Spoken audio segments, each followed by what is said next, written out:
I have had this DualSense Edge for over 10 months now, and I think I'm the right person to do a proper review on this controller because I've used this controller for the longest time. Yeah, and stick around to find out if this controller made by PlayStation is a good option if you're in search of a controller. I'll give in this video, I'm going to tell you why I picked this controller. Run you guys on the battery test. At the end of it, I'm going to give you my honest opinion on this controller. So stick around and find out. Let's talk about unboxing experience. When I got an email from Amazon saying my package was delivered, I was so excited because this is my first time getting my hands on this controller. When I first opened the box, I could immediately tell this was premium stuff. It did not feel like a regular controller unboxing. It felt like I was opening a tech gadget. Well, talking about the case, there was nothing really special about the case because it looked the same like the other PlayStation 5 controller casing. But what really drew my attention was the carry case. I really love how the carry case look. Inside the carry case, you'll find the DualSense Edge controller, a braided USB-C cable, an interchangeable thumbstick. And to be honest, that's the reason why I got this controller, because I was tired of getting a new controller every time I get stick drifts. Inside, you find black button attachment and different stick caps. Let's talk about the charging and battery life.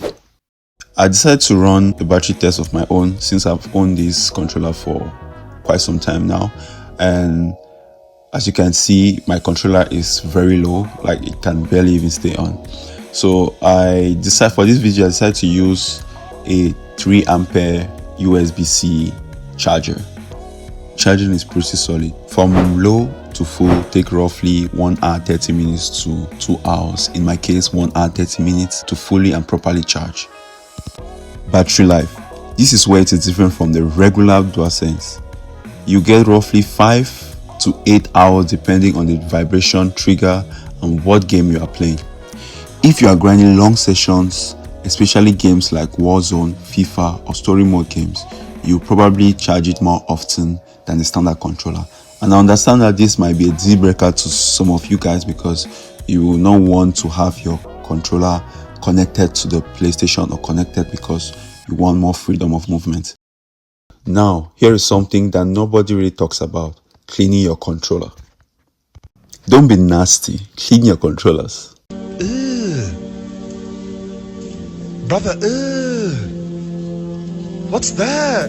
Over time, especially if you game a lot, sweat, dust and hand oil builds up all around the thumbstick and button. To be honest with you, if you're spending this much money on a premium controller, take care of it. A quick clean every couple of weeks keeps it clean, new, and it actually extends its battery life. Not battery life, but it extends life, if you get what I mean. There are different cleaning kits out there. You find some on Temu, Amazon, and wherever you feel like you need to get it, even in your local shop. No, in Walmart, I believe you get one there. So I decided to go with this one. I think I got this from Temu and they're quite cheap. So clean your controllers.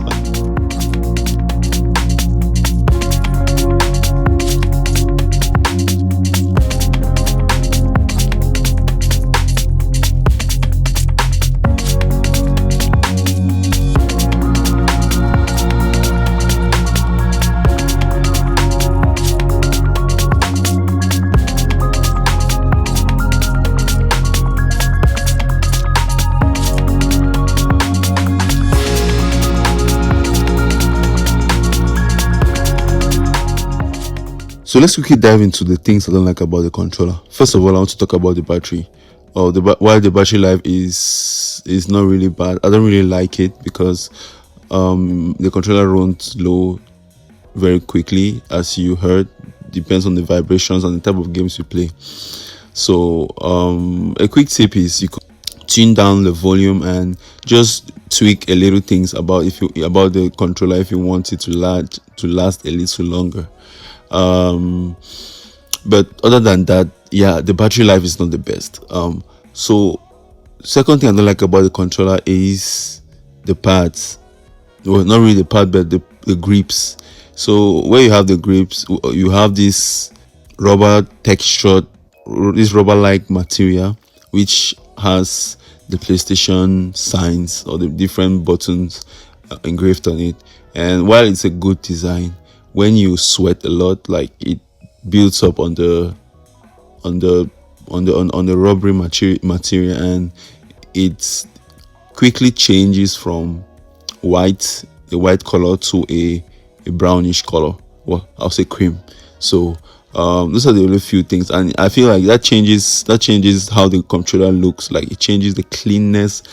I think the game changer is the ability to swap your thumbsticks or to change your thumbsticks when you get stick drift. And I believe even in the settings there is a way to correct your controller if you have stick drifts. So let me know in the comment section if you will get in this controller. And so will I recommend you to get this? I'll say yes. If you have the budget for it, yes, you can go ahead and get it. But if not, use a normal controller. Use a normal controller, and when you have a better income, or you've saved up enough to get a controller, you can get it. But aside from the battery life and the minor issues I mentioned earlier about the grip, the rubber material, the grip, it's fine. The controller is a great controller. It's a great thing to have if you gaming and you love PlayStation products. So yeah, there you have it. Thank you for listening, and see you in the next video. Bye for now.